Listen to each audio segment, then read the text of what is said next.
Hi friends, स्वागत करुच्ची आपनको मो channel रे। आज आम फिल्म चारिधाम एक्सप्लेन करवा। फिल्म कहानी विषय कहवा गले बापा माँ प्रति पिलांकर भल पाइबा, कर्तव्य तथा बापा माँ किभली आम पई चलती देवता साजी थांती, तांको परामर्श आमको कौन शिक्षा दे थाए फिल्म रे ताहा देखिया को मिली। नायक अनुभव को बापा माँ भूमिका अशोक दास और ममता त्रिपाठी अभिनय करथिया बेले एथिरे अन्यान्य भूमिका अनुराधा, सुकांत रथ, प्रद्युम्न लेखा, सुजित पाइकराय, शक्ति बराड़, गुलुआ और कालिया षंढ प्रमुख कलाकार यही फिल्म रे नजर आछन्ते। तेबे चलंतु फ्रेंड्स, फिल्म चारिधाम स्टोरी कौन अच्छी जानिबा। फिल्म रो प्रथम दृश्य रे एक टीम द्वारा किछि वरिष्ठ पर्यटक मानकर दायित्व निया जाउथाय। होटेल रे खाइबा को दिया जाउथाय। तांको गाइड को लागे आमको लुंठन करा जाउछि। से मुह खोले कहे, भाई आपण ए गरीब बुढ़ा बुढ़ी मानक लुटुछंती काहेकि, मु एते पैसा दे परिबि नै। टीम रो मुख्य थाए गुलुआ। से कहे, तमे जहाको बुढ़ा बुढ़ी कहूछ से माने हेउछंती आम बापा माँ, सी आम भगवान, आउ ए खाद्य मागणा रे तुमको दिया जाउछि। मैनेजर कहे, ये खाद्य आमको मागणा रे दउछि कि? गुलुआ कहे, आम भाई दउछि। वास्तव रे से भाई जनक थांती अभिराम महांती ओरफ अभि। से जने सफल मनीष जहां किछि युवपीढ़ी माने एक होटेल को सफलता विषय रे प्रेरणा दवा पई इनवाइट करिथांती। वक्तव्य आरंभ हुए। अभिराम कहे, गाइज आमे प्रतिदिन सोशल मीडिया रे सक्सेस स्टोरी शुणुचु आउ सक्सेस लोक मानक विषय रे जानिबा को पाउछु, किंतु सफलतार परिभाषा कौन? आमे प्रकृत सफलता काहाकू कहबा? जा पाखरे पुळाई टंका अछि सीए, ना जहार सोशल मीडिया रे मिलियंस ऑफ फॉलोअर अछंती सीए? मो मतरे सफलता सेती बेले मिले जेते बेले आपण निजर सर्वश्रेष्ठ संस्करण रे थांती। अच्छा छाड़, मते कुह सफलता पाइबा को हेले कौन दरकार? किए कहे डिसिप्लिन, तो किए कहे डिटरमिनेशन, हार्डवर्क इत्यादि इत्यादि। हेले अभिराम कहे, नो गाइज, वास्तव में फेलुअर हेउछि सफलतार चाबिकाठी। अभिराम एथर ता निज कहानी कहबा आरंभ करे। अभिराम रो परिवार कथा कहिले बापा माँ दुई भाई। छोट बेले अभिराम पाठ पढ़ारे कमजोर थाए, हेले बड़ भाई सत्य पाठरे आगुआ थाए। बापा सत्य को बहुत भल पाती। थरे बापा सत्यर बही बाक्स पाई गोटे ताला चाबी आनी दिए। अभि यह देखी भारी मन दुख करे। से कहे, माँ बापा सबु किछि खाली भाई पाई आनुछंती, मो पाई किछि आनुनांती। माँ ताकू गोटे चाबी दिए। अभि कहे, आर ताला काई?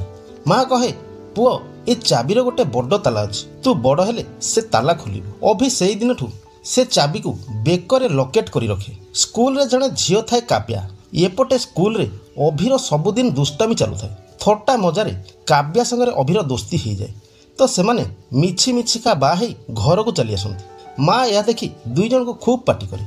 से दिन ठू काव्या और अभि सत्यसतिका सांग बनी जाती। काव्यार बापा को भी एक कथा जना थाए, से अभि को सब बेले नापसंद करुथाए। क्रमे समय अनुसार समस्ते बड़ हुंती। बड़ भाई भल चाकरीटे पाई बाहा हेई सहर रे रहे। तार झीओटीए थाए गुड़िया। अभि बापांठू टंका नहीं किछि बिजनेस करियो बोली प्रस्तुत हुए। से प्रथमे फिनाइल, धूपकाठी, छतु चाष एमती कि कुकुड़ा फार्म भी खोले, हेले सबुथिरे लॉस खाए। शेष में सांग मानकु नहीं एक टीम करी रास्ता कड़े ढाबाटीए तैयारी करे।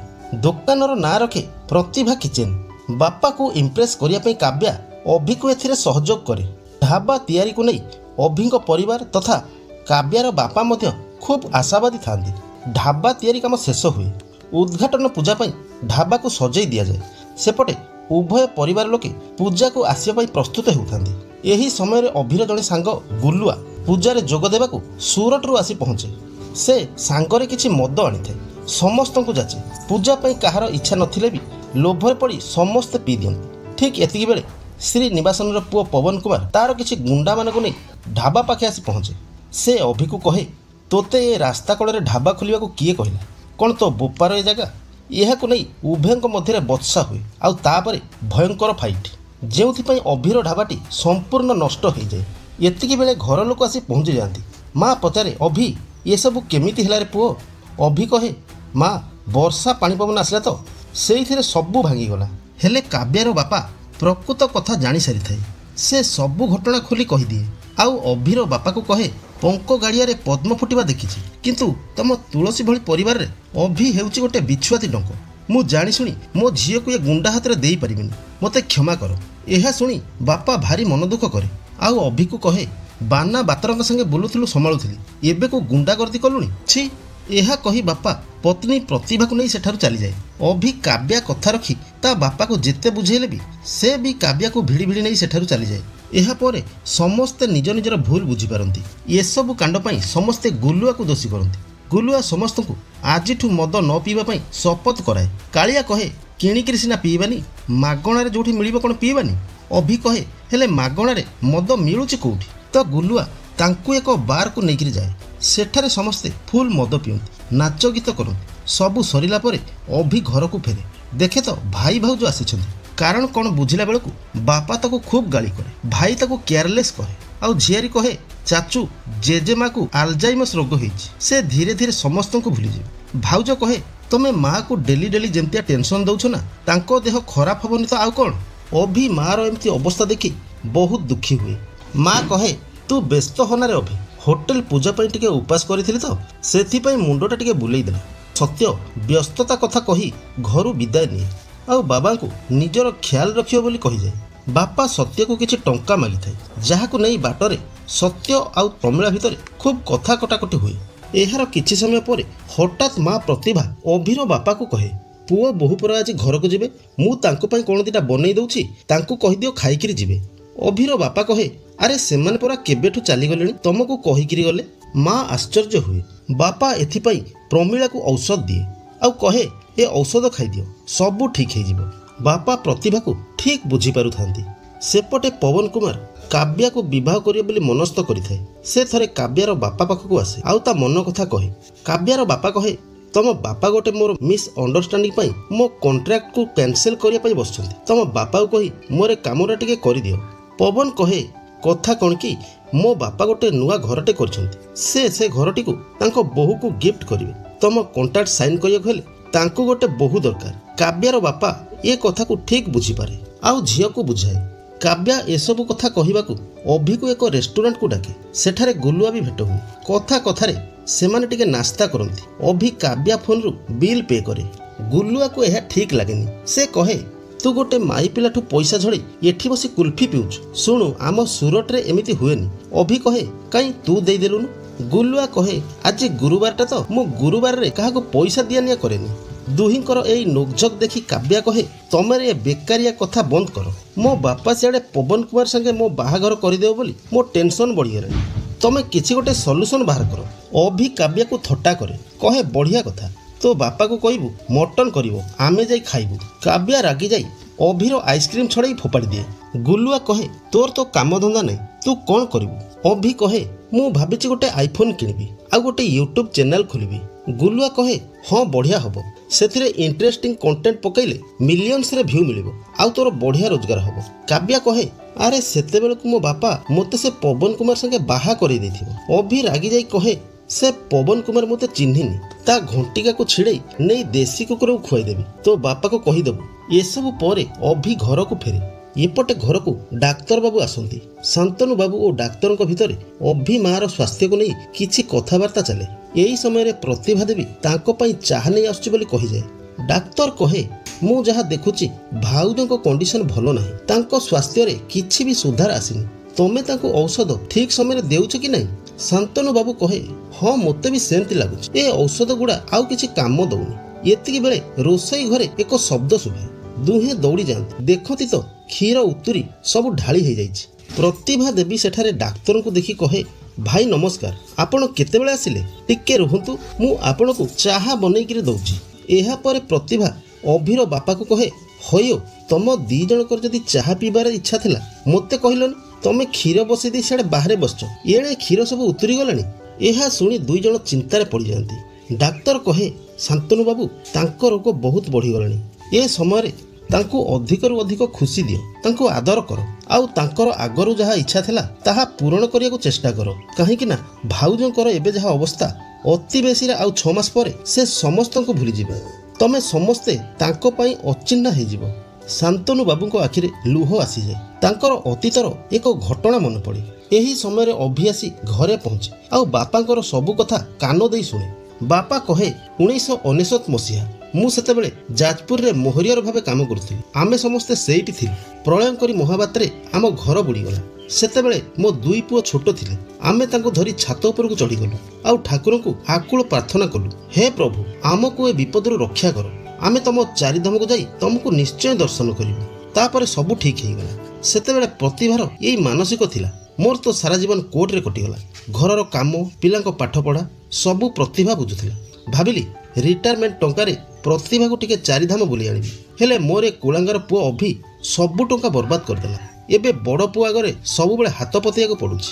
ଏବେ ସେ ଘରକୁ ବୁଲିବାକୁ ଆସିଥିଲା। ତାକୁ ଟଙ୍କା କଥା କହିଛି, ସେ ଯେବେ ଦବ ପ୍ରତିଭାକୁ ନେଇ ଚାରିଧାମ ବୁଲେଇ ଆଣିବି। ଏ କଥା ଶୁଣି ନେଇ ଅଭି ଗୁଲୁଆକୁ ଧରି ବାହାରି ଯାଏ ଭାଇ ସତ୍ୟ ପାଖକୁ। ଉଦୁବୁଦିଆ ଖରାରେ କିଛି ବାଟ ଗଲା ପରେ ଦୁହେଁ ଥକି ପଡ଼ନ୍ତି ଆଉ ଟିକେ ହାର୍ଡ କୋଲ୍ଡ ଡ୍ରିଙ୍କ ପିଇ ଦିଅନ୍ତି। ତାପରେ ସେମାନେ ସିଧା ଯାଇ ପଶିଯାନ୍ତି ଭାଇ ଘରେ। ଭାଉଜକୁ ଏସବୁ ପସନ୍ଦ ଆସେନି। ସେ କହେ, ଆରେ ଆରେ ତମେ ମାନେ ବାହାର ଜୋତା ପିନ୍ଧି ଘର ଭିତରେ କେମିତି ପଶି ଯାଉଛ? ଅଭି କହେ, କାଇଁ ଭିତର ପାଇଁ କି ଆଉ ଗୋଟେ ଅଲଗା ଜୋତା ନେଇକରି ଆସିଥାନ୍ତ ନା କ'ଣ? ହଉ ଛାଡ଼, ବାପା ବୋଉ ଚାରିଧାମ ବୁଲିବାକୁ ଯିବେ ତ, ଭାଇ ପଇସା ଦେବାକୁ କହିଥିଲା, ସେଥିପାଇଁ ଆସିଛି। ଭାଉଜ ଅଭିକୁ ପରିହାସ କରେ ଆଉ କହେ, ଝିଅ ଗଲୁ ଆମ ବାରିଆଡ଼େ ଯେଉଁ ପଇସା ଗଛଟା ଅଛି ତାକୁ ଟିକେ ହଲେଇ ଦେବୁ, ସେଥିରୁ ଯାହା ଝଡ଼ିବ ଚାଚୁକୁ ଆଣି ଦେଇଦେବୁ। ଆରେ ତମକୁ ଲାଜ ଲାଗୁନି? ତମେ ମାନେ ବୁଲିବାକୁ ଯିବ, ସେ ତମକୁ କାହିଁ ପଇସା ଦେବେ? ଗୁଲୁଆ ଏମିତି ଅପମାନ ସହି ନ ପାରି ବାହାରକୁ ଚାଲିଯାଏ। ଏହାପରେ ଅଭିର ବଡ଼ ଭାଇ ସାଙ୍ଗେ ଯୁକ୍ତିତର୍କ ଚାଲେ। ସତ୍ୟ କହେ, ତୁ ବି ତ ଗୋଟେ ପୁଅ, ତୋର କ'ଣ କିଛି କର୍ତ୍ତବ୍ୟ ନାହିଁ? ନାଇଁ, ତୁ ଖାଲି 24 ଘଣ୍ଟା ବୁଲା ଫାଙ୍କିଆ ହେଇ ବୁଲିବୁ। ବାପା ପାଖରେ ତ ଯାହା ଥିଲା ସବୁ ଉଡ଼େଇ ଦେଲୁ, ଆଉ ମୋତେ କର୍ତ୍ତବ୍ୟ ଶିଖିବାକୁ ଚାଲି ଆସିଲୁ। ତୋର ଯଦି ଏତେ ଚିନ୍ତା ବାପା ବୋଉ କେମିତି ଚାରିଧାମ ଯିବେ ତୁ ସେ ବ୍ୟବସ୍ଥା କରୁନୁ। ଅଭି ଏଥର ସବୁ ବୁଝିପାରେ। କହେ, ଭାଇ ତୁ ଶ୍ୱଶୁର ଘର ପାଖେ ରହି ତାଙ୍କର ଗୋଟେ ପୋଷା ଶୁଆ ପାଲଟି ଗଲୁଣୁ। ଏତିକିରେ ସତ୍ୟ ଅଭିକୁ ଏକ ଚାପୁଡ଼ା ମାରେ। ଏହାପରେ ଅଭି ନିରାଶ ହୋଇ ସେଠାରୁ ଚାଲି ଆସେ। ଗୁଲୁଆ କହେ, ଆରେ ବଡ଼ ଭାଇ ଗୋଟେ ମାରିଦେଲା, ତୁ ସେ କଥାକୁ ମାଇଣ୍ଡ କରିଛୁ? ଅଭି କହେ, ଆରେ ତୁ ଯାହା ଭାବୁଛୁ ଆକ୍ଚୁଆଲି କଥାଟା ସେଇଆ ନୁହେଁ। ମୁଁ ଭାବିଥିଲି ଭାଇ ପଇସା ଦେଇଥିଲେ ଡାଉନ୍ ପେମେଣ୍ଟ ଦେଇ ଗୋଟେ ଆଇଫୋନ୍ ଆଣିଥାନ୍ତି ଆଉ ୟୁଟ୍ୟୁବ୍ ବନେଇଥାନ୍ତି। ଗୁଲୁଆ କହେ, ୟୁଟ୍ୟୁବ୍ ଭିଡ଼ିଓ ବନେଇବାକୁ ହେଲେ ଆଇଫୋନ୍ ଦରକାର ନାହିଁ, ଖାଲି ଗୋଟେ କଣ୍ଟେଣ୍ଟ ଦରକାର। ଭଲ କଣ୍ଟେଣ୍ଟ ପକେଇଲେ ମିଲିୟନ୍ସରେ ଭିଉ ଯିବ। ସେଠି ଗୁଲୁଆ ଦେଖେ ଗୋଟେ ବୃଦ୍ଧ ଜଣେ ଲୋକକୁ ପଇସା ମାଗୁଥାଏ। ଗୁଲୁଆ ସେଇ ବୃଦ୍ଧକୁ ପାଖକୁ ଡାକେ ଆଉ ଅଭିକୁ ପଇସା ଦେବା ପାଇଁ କହେ। ବୃଦ୍ଧଟି ତା ସ୍ତ୍ରୀ ଦେହ ଖରାପ ଅଛି କହି ଟଙ୍କା ମାଗୁଥାଏ। ଅଭି ସଙ୍ଗେ ସଙ୍ଗେ ତାକୁ କିଛି ଟଙ୍କା ଦିଏ ଆଉ ଗୁଲୁଆ ଏସବୁର ଭିଡ଼ିଓ ବନାଏ। ଅଭି ଏସବୁ କିଛି ବୁଝିପାରେନି। ଗୁଲୁଆ କହେ, ଆରେ ଏ ବୁଢ଼ା ମଦ ପିଇବ ବୋଲି ସ୍ତ୍ରୀ ନାଁରେ ମିଛ କଥା କହି ଲୋକଙ୍କୁ ପଇସା ମାଗୁଛି। ଦେଖ ଏ ବୁଢ଼ା ଏବେ କାଉଣ୍ଟରକୁ ଯିବ ଆଉ ମଦ ପିଇବ। ଇଏ ହେଉଛି ଗୋଟେ ବଢ଼ିଆ କଣ୍ଟେଣ୍ଟ, ଚାଲ ତାର ଭିଡ଼ିଓ ବନେଇବା। ସେମାନେ ବୁଢ଼ାର ପିଛା କରି କରି ଭିଡ଼ିଓ ବନାନ୍ତି। ହେଲେ ବୁଢ଼ାଟି କାଉଣ୍ଟର ବଦଳରେ ଏକ କେକ୍ ଦୋକାନକୁ ଯାଇ ଗୋଟେ କେକ୍ ଆଣେ। ଏହା ପରେ ସେ ଏକ ବୃଦ୍ଧାଶ୍ରମକୁ ଯାଏ। ବୁଢ଼ାର ସତ୍ୟତା ଜାଣିବା ପାଇଁ ଗୁଲୁଆ ଓ ଅଭି ତାର ପିଛା କରି କରି ଭିଡ଼ିଓ ବନେଇ ଚାଲିଥାନ୍ତି। ବୁଢ଼ା ଆଶ୍ରମ ଭିତରକୁ ଯାଇ ତାର ସ୍ତ୍ରୀକୁ କେକ୍ଟିକୁ ଦିଏ। କହେ, ନେ ତୋ ପୁଅ ତୋ ଜନ୍ମଦିନରେ ଗୋଟେ ବଡ଼ କେକ୍ ଦେଇଛି, ଖାଇଦେ। ବୃଦ୍ଧର ସ୍ତ୍ରୀ ବହୁତ ଖୁସି ହୁଏ। ଏସବୁ ଦୃଶ୍ୟ ଦେଖି ଅଭି ସେଠାରେ ବହୁତ ଦୁଃଖୀ ହେଇଯାଏ। ସେ ଆଶ୍ରମ ଭିତରକୁ ଯାଇ ଉକ୍ତ ବୃଦ୍ଧା ପତି ପତ୍ନୀଙ୍କ ଠିକଣା ଆଣେ ଆଉ ପହଞ୍ଚିଯାଏ ତାଙ୍କ ଘରେ।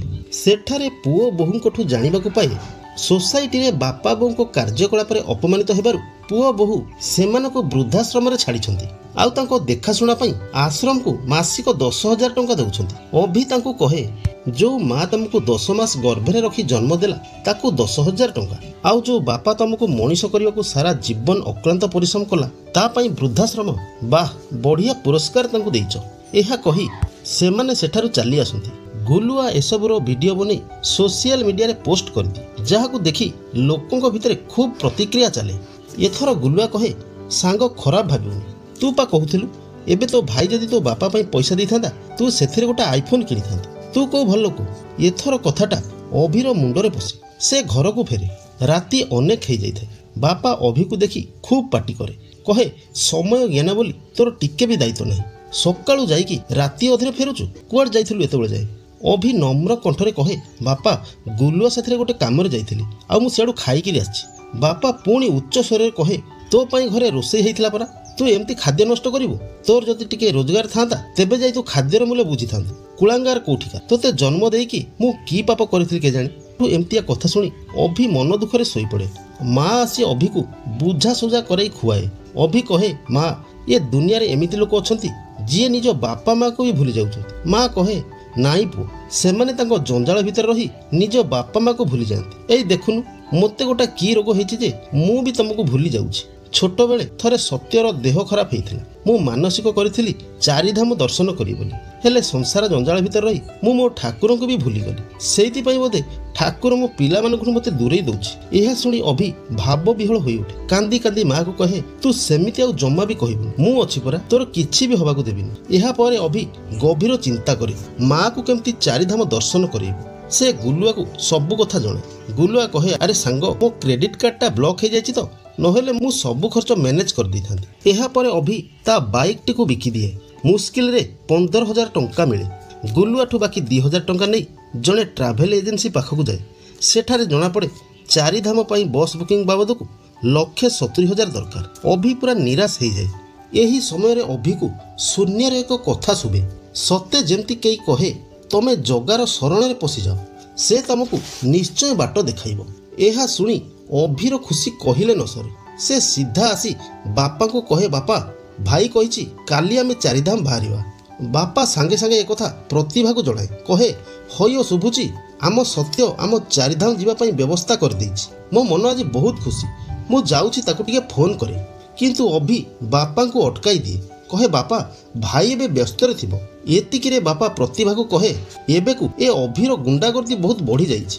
ଯଦି ଆମେ ଚାରିଧାମ ଗଲାବେଳେ ସେ ବାଟରେ କିଛି ସେମିତି କରେ, ସେଇଠୁ ଆମ ଚାରିଧାମ ଦର୍ଶନ ବନ୍ଦ, ସିଧା ଘରକୁ ଚାଲି ଆସିବା। ଏହାପରେ ଅଭି କାବ୍ୟାକୁ ଫୋନ୍ କରି ekଥା ଜଣାଏ। ସେତେବେଳକୁ କାବ୍ୟାର ଶ୍ରୀନିବାସନର ପୁଅ ପବନ କୁମାର ସହ ନିର୍ବନ୍ଧ କଥା ଚାଲିଥାଏ। କିନ୍ତୁ କାବ୍ୟା ଅଭି ସହ ଚାରିଧାମ ଯିବ ବୋଲି ଲୁଚିକି ଘରୁ ଚାଲି ଆସେ। ଏ ଖବର ପବନ କୁମାର କାନରେ ବାଜେ ତ ସେ ତାର ଗୁଣ୍ଡାମାନଙ୍କୁ କାବ୍ୟାକୁ ଖୋଜିବା ଲାଗି ପଠାଇ ଦିଏ। ତେବେ ଫାଇନାଲି ଚାରିଧାମ ଯାତ୍ରା ଆରମ୍ଭ ହୁଏ। କିଛି ସମୟର ଯାତ୍ରା ପରେ ଟ୍ରେନ୍ ପହଞ୍ଚେ ପୁରୀ ଧାମରେ। ସମସ୍ତେ ଏକ ହୋଟେଲରେ ରୁହନ୍ତି। ଆଉ ସକାଳ ହେବା ପରେ ସମସ୍ତେ ଯାଇ ପ୍ରଭୁ ଜଗନ୍ନାଥଙ୍କୁ ଦର୍ଶନ କରନ୍ତି। ବଡ଼ଦାଣ୍ଡରେ ବସି ଅଭଡ଼ା ଖାଆନ୍ତି। ହେଲେ ଗୁଲୁଆ କେଉଁଆଡ଼େ ଛୁ ହେଇଯାଏ, ତାର ଆଉ ଦେଖା ଦର୍ଶନ ମିଳେନି। ତେବେ ସମସ୍ତେ ଦର୍ଶନ କାମ ସାରି ହୋଟେଲକୁ ଆସି ଦେଖନ୍ତି ତ କାବ୍ୟାର ଚେନ୍ ଚୋରି ହୋଇଯାଇଛି। କାବ୍ୟା ବହୁତ କାନ୍ଦେ। ବାପା ଗୁଲୁଆକୁ ସନ୍ଦେହ କରେ, ହେଲେ ଗୁଲୁଆର ଫୋନ୍ ସୁଇଚ୍ ଅଫ୍ ଦେଖାଏ। ବାପା କହେ, ମା, ତୁ କାନ୍ଦ ନା, ମୁଁ ଗାଁକୁ ଗଲେ ତୋ ବାପାକୁ ବୁଝେଇଦେବି। କାବ୍ୟା ଚୁପ୍ ହେଇଯାଏ। ଏହାପରେ ସେମାନେ ବାହାରନ୍ତି ରାମେଶ୍ୱରମ ଅଭିମୁଖେ। କିଛି ବାଟ ଅତିକ୍ରମ କଲା ପରେ ବ୍ରହ୍ମପୁର ଷ୍ଟେସନ ପାଖେଇ ଆସୁଥାଏ। ଏପଟେ ଝିଅ ଫେରାର ହେଇଯାଇଥିବାରୁ କାବ୍ୟାର ବାପା ପବନ କୁମାର ସାଙ୍ଗେ ଆଲୋଚନା କରେ। କହେ, ମୁଁ ଗାଁରେ ଆଉ ମୁହଁ ଦେଖେଇ ପାରିବିନି। ମୋ ମା ନିଜତ ପୁରା ମାଟିରେ ମିଶିଗଲା। ପବନ କହେ, ତମେ ଟେନସନ ନିଅନି ବାପା, ମୋ ପିଲା ତାଙ୍କ ଉପରେ ନଜର ରଖିଛନ୍ତି। ଖବର ପାଇ ପବନର ଗୁଣ୍ଡାମାନେ ବ୍ରହ୍ମପୁର ଷ୍ଟେସନରେ ଛକି ରୁହନ୍ତି। ଟ୍ରେନ୍ ଷ୍ଟେସନରେ ପହଞ୍ଚୁ ପହଞ୍ଚୁ ପବନର ଗୁଣ୍ଡାମାନେ କୌଶଳ କରି କାବ୍ୟାକୁ ଉଠାଇ ନିଅନ୍ତି। ଏତିକି ବେଳେ ନଜର ପଡ଼େ ଅଭିର। ସେ ପ୍ରଥମେ ବାପା ମାଙ୍କ ଧ୍ୟାନ ରଖେ, ସେମାନେ ଯେମିତି ଡିଷ୍ଟର୍ବ ନ ହେବେ। ସେଥିପାଇଁ ବଗିର ବାହାର ପଟୁ ଗୋଟେ ଚେନ୍ ବାନ୍ଧି ଦିଏ। ଆଉ ପବନର ଗୁଣ୍ଡାମାନଙ୍କ ସହ ଫୁଲ୍ ଫାଇଟ୍ କରି କାବ୍ୟାକୁ ବଞ୍ଚାଏ। ଟ୍ରେନ୍ ଛାଡ଼ିବା ପୂର୍ବରୁ ଦୁହେଁ ପୁଣି ଯାଇ ଟ୍ରେନ୍ରେ ବସିଯାଆନ୍ତି। ତେଣେ ବାପା ଅଭି ଓ କାବ୍ୟାକୁ ଖୋଜି ଖୋଜି ବିରକ୍ତ ହେଇଯାଏ। ବଗିର ଡୋର ଖୋଲି ଦେଖେ ତ ଦୁହେଁ ପାଖ ବଗିରେ ବସିଥାନ୍ତି। ଅବଶ୍ୟ ବାପା ଏଥିପାଇଁ ଟିକେ ରାଗି ଉଠେ, ହେଲେ ମାରାମାରି ଘଟଣାର ଟିକେ ବି ସୁରାଗ ପାଏନି। ଏହାପରେ ଗାଡ଼ି ଆଗକୁ ବଢ଼େ। କିଛି ଘଣ୍ଟାର ସମୟ ଅତିବାହିତ ପରେ ସମସ୍ତେ ପହଞ୍ଚି ଯାଆନ୍ତି ପବିତ୍ର ତୀର୍ଥନଗରୀ ରାମେଶ୍ୱରମରେ। ସେଠାରେ ସମସ୍ତେ ମିଶି ପ୍ରସିଦ୍ଧ ଜ୍ୟୋତିର୍ଲିଙ୍ଗ ଦର୍ଶନ କରନ୍ତି। ଏହାପରେ ଗାଡ଼ି ବାହାରେ ଦ୍ୱାରିକା ଅଭିମୁଖେ। ଦ୍ୱାରିକା ପହଞ୍ଚିବା ପୂର୍ବରୁ ଟ୍ରେନ୍ ସୁରଟ ଷ୍ଟେସନରେ ଅଟକି ଯାଏ। କୌଣସି ଏକ ଟ୍ରେନ୍ ଡିଲେ ହୋଇଥିବାରୁ ଟ୍ରେନ୍ ଆଉ ଆଗକୁ ବଢ଼ିପାରେନି। ଏପଟେ ମାଆକୁ ଅସୁସ୍ଥ ହେବା ଦେଖି ଅଭି କହେ, ବାପା, ଆମେ ଆଜି କେଉଁ ହୋଟେଲରେ ରହି କାଲି ବସ୍ରେ ଦ୍ୱାରିକା ଯିବା। ବାପା ରାଜି ହୁଏ। ଏହାପରେ ଅଭି ବାପା ମାଆଙ୍କୁ ଗୋଟେ ଦୋକାନ ପାଖେ ଠିଆ କରି କାବ୍ୟାର ତାର ଗାଡ଼ି ଖୋଜିବାକୁ ଚାଲିଯାଆନ୍ତି। ଟ୍ୟାକ୍ସି ଷ୍ଟାଣ୍ଡରେ ଦୁହେଁ ଗୁଲୁଆକୁ ଦେଖନ୍ତି। କାବ୍ୟା ଗୁଲୁଆକୁ ତା ଚେନ୍ ମାଗିବାକୁ ଜିଦ୍ ଧରି ବସେ। ଏହି ଟଣା ଉଟରା ଭିତରେ ପୋଲିସ ଆସି ପହଞ୍ଚିଯାଏ। ଆଉ ଗୁଲୁଆକୁ ଚୋର ଭାବି ଖୁବ୍ ପିଟେ।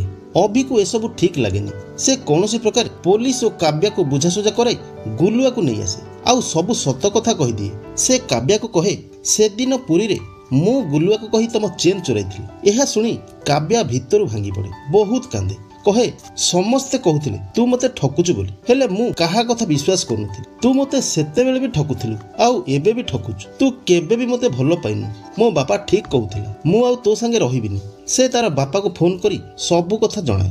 ଏତିକି ବେଳେ ମା କୁଆଡ଼େ ହଜିଗଲାଣି ବୋଲି କହି ବାପାଙ୍କର ଫୋନ୍ ଆସେ। କାବ୍ୟା, ଅଭି ଓ ଗୁଲୁଆ ମାଆକୁ ଖୋଜିବାରେ ଲାଗି ପଡ଼ନ୍ତି। ଧୀରେ ଧୀରେ ମାଆର ସ୍ମରଣ ଶକ୍ତି କମି କମି ଯାଉଥାଏ। से सेठारे एक स्कूल भितर पशि बगीचारे खेलुथिबा पिलामानक पाखकु जाए। तांको भितरु जनकु ता नातुणी बोली भावे। गार्ड माने एहा देखि ताकु पिला चोरणी भावंती। एतिकी बेले काव्यार नजर पड़े। से समस्तको बुझासुझा करी सेठार माँ को नहीं आसे। तापरे समस्ते मिसी होटेल को आसंती।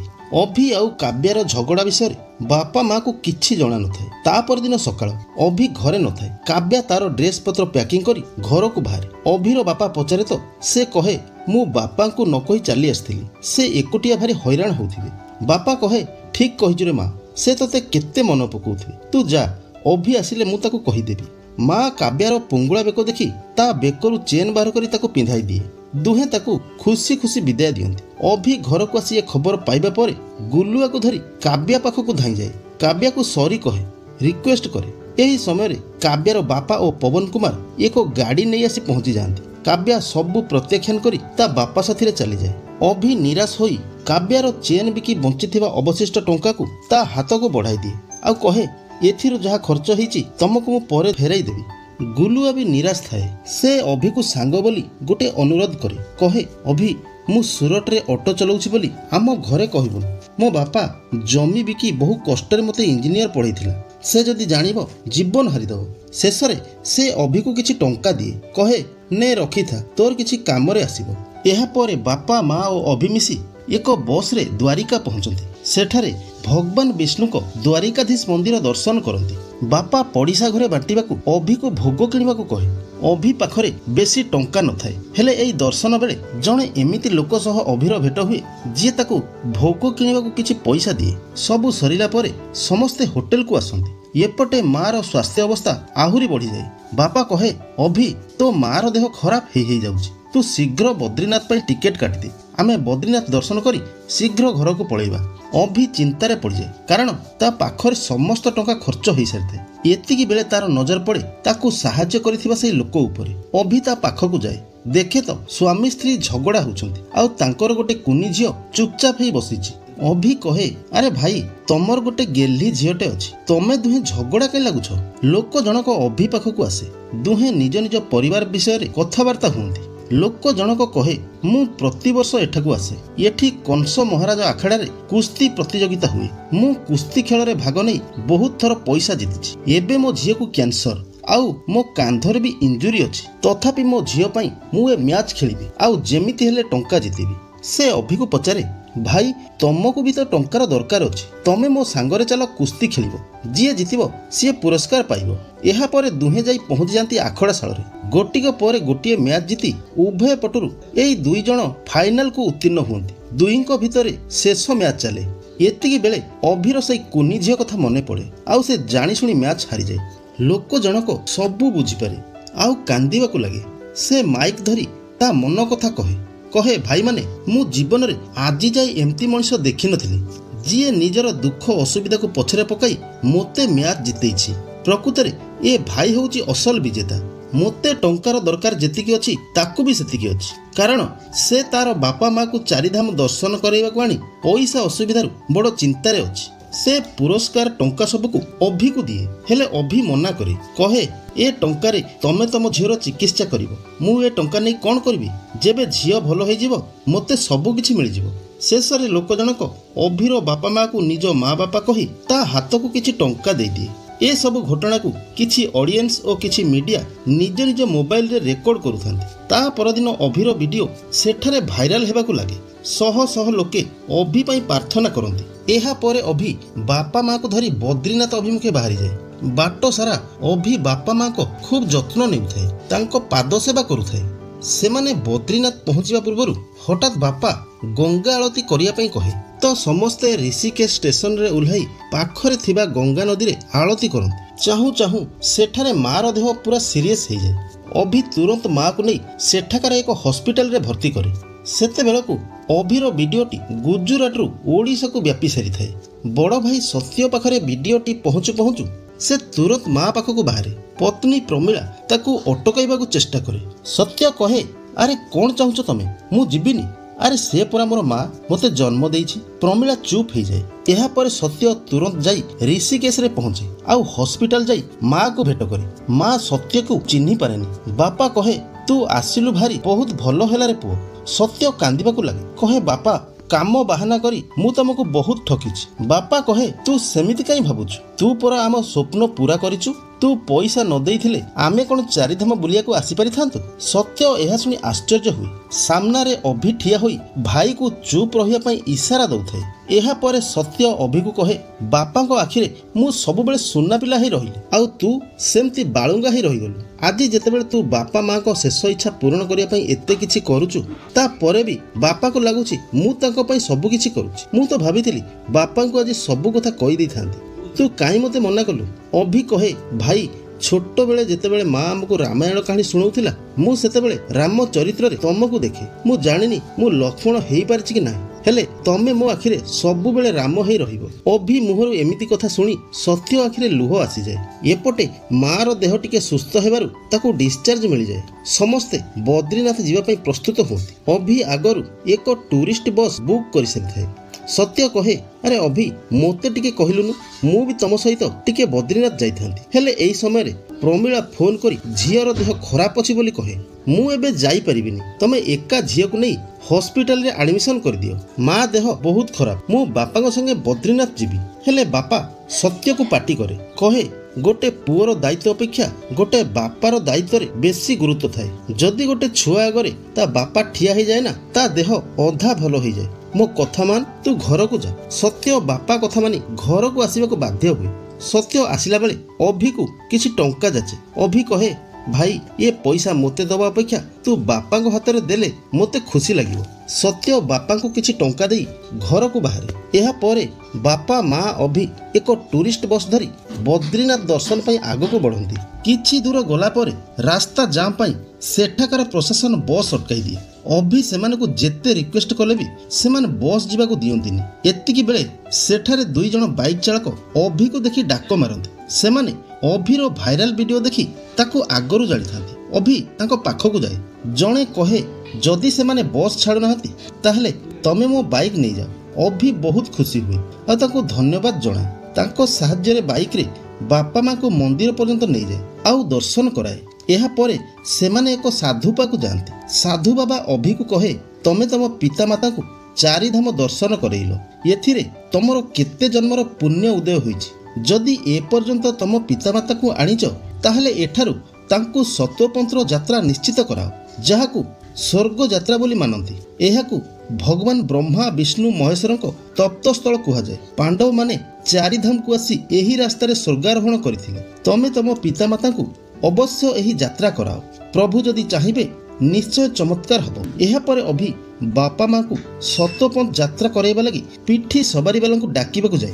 अधिक बरफ पड़िथिबारु सवारी वाला मना कर दिए। अभि ता पाखरे थिबा सबुतक टंका देई पिठी सवारी नबाकु कहे हेले लोभी सवारी वाला ता मां देइथिबा चाबिटिकु नै ता परे सवारी दिए। एहा परे अभि मां को पिठी रे लदी सतपंथ यात्रा रे बाहरे। किछि बाट गला परे बापा भी थकी जाए।